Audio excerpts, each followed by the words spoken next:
Kalau kamu pria berusia di atas 50, bahkan 60 tahun, dan kamu masih masturbasi secara rutin, saya mau tanya jujur. Pernahkah kamu bertanya, apakah ini masih sehat? Atau mungkin kamu pernah diam-diam khawatir, apa ini malah merusak tubuh saya tanpa sadar? Kalau iya, kamu tidak sendirian. Ini bukan cuma kekhawatiran kamu. Ini adalah pertanyaan yang muncul di benak banyak pria di usia matang, tapi hampir tidak ada yang berani membicarakannya secara terbuka. Kenapa? Karena topik ini penuh stigma, penuh mitos, dan sangat minim informasi ilmiah yang bisa dipercaya. Justru karena itu, di video ini, saya ingin membongkar semuanya dengan data, logika, dan empati. Kita akan bahas apa dampak masturbasi setelah usia 50 atau 60 tahun, apakah itu bisa membantu kesehatan atau malah memperburuknya. Kita akan bicara soal hormon, prostat, libido, dan kualitas hidup secara menyeluruh.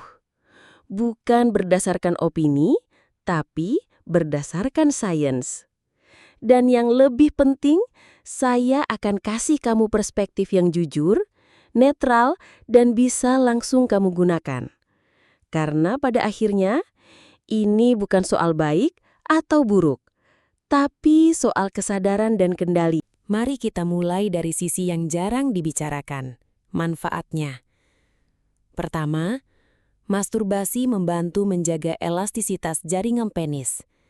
Saat ereksi, darah mengalir deras ke jaringan spons, memberi semacam latihan ringan yang menjaga fungsi ereksi tetap optimal meski usia terus bertambah.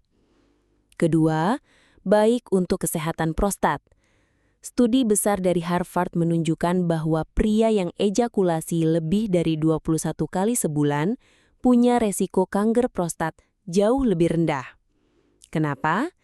Karena ejakulasi rutin bantu membersihkan saluran prostat dari racun atau zat sisa. Ketiga, menguatkan otot dasar panggul.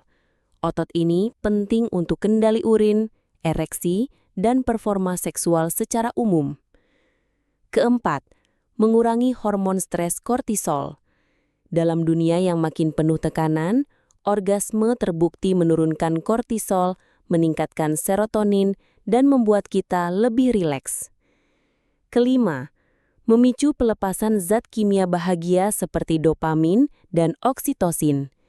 Ini penting banget buat menjaga kesehatan mental, terutama kalau kamu sedang hidup sendiri atau dalam masa yang sulit.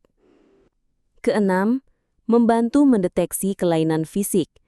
Banyak pria yang sadar ada benjolan atau perubahan di area genital justru saat masturbasi, dan ini bisa menyelamatkan hidup mereka. Ketujuh, membantu tidur lebih nyenyak. Karena kombinasi hormon yang dilepas pasca orgasme, kamu bisa tidur lebih dalam dan berkualitas. Kedelapan, melancarkan aliran darah di area panggul.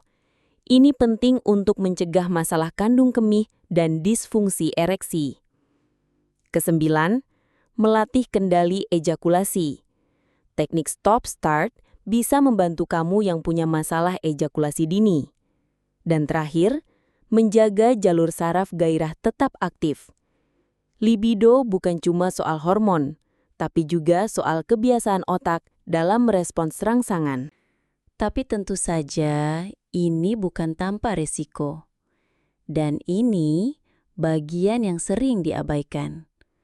Pertama, isolasi sosial. Masturbasi yang terlalu sering bisa membuat kamu menghindari hubungan nyata. Bukan lagi pelengkap, tapi malah pengganti keintiman. Kedua, luka mikro di kulit. Ini terjadi kalau kamu terlalu kasar atau tidak pakai pelumas. Ketiga, desensitisasi, alias otak jadi kebal terhadap rangsangan selain dari pola yang kamu biasakan sendiri. Keempat, menutupi disfungsi ereksi. Kadang kamu bisa ereksi saat sendiri, tapi tidak bersama pasangan. Ini tanda serius dan wajib ditangani dokter. Kelima, saraf tertekan karena posisi yang salah. Duduk di kursi keras atau membungkuk bisa ganggu saraf panggul. Keenam, jadi pelarian emosional. Kalau kamu selalu pakai masturbasi buat lari dari stres, itu bukan solusi sehat. Ketujuh, perasaan bersalah atau malu. Ini bisa datang dari norma agama atau budaya, dan bisa jadi sumber stres tersendiri. Kedelapan, kongesti panggul. Terlalu sering ejakulasi bisa bikin nyeri di testis atau panggul. Kesembilan, kualitas sperma menurun sementara. Kalau kamu sedang berusaha punya anak, ini jadi penting. Dan terakhir, terputus dari kenyataan karena pornografi.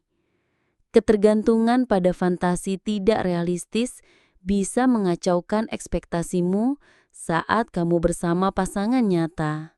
Jadi kesimpulannya jelas. Masturbasi di usia matang bukan soal boleh atau tidak, tapi soal kesadaran. Ia bisa jadi sahabat atau bisa jadi bumerang. Semua tergantung bagaimana kamu menggunakannya. Dan yang paling penting, jangan jadikan ini kebiasaan yang otomatis. Jadikan ini keputusan yang sadar.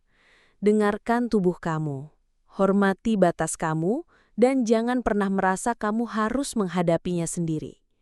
Kalau ada hal yang membuat kamu ragu, konsultasikan dengan dokter atau terapis. Sekarang saya ingin tahu dari kamu. Dari semua poin tadi, mana yang paling bikin kamu kaget? Tulis di kolom komentar. Dan kalau menurut kamu video ini bermanfaat, klik suka, subscribe, dan nyalakan lonceng notifikasi. Bantu saya sebarkan informasi ini supaya makin banyak pria bisa hidup dengan lebih sehat dan sadar. Terima kasih sudah menonton, tetap jaga diri dan sampai jumpa di video berikutnya.